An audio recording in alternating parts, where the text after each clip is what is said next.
Leo unalia baada ya mumeo kulia kwa muda mrefu sana. Mbavu. Tatizo lenu nyinyi wanawake, mkilizwa mnalia kweli kweli. Ila sisi wanaume tukilizwa, tunalizwa na moyo, tunakausha.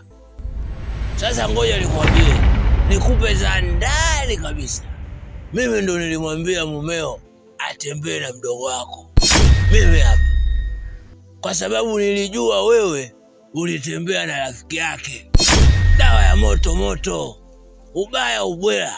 Kwani wewe uogopi?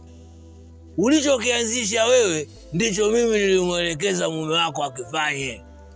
Sasa hivi unaumia, unaona kama umeumizwa.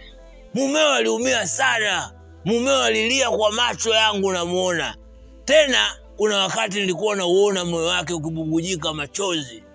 Wewe ushawahi kuona moyo unabubujika machozi? Ila mimi niliuona.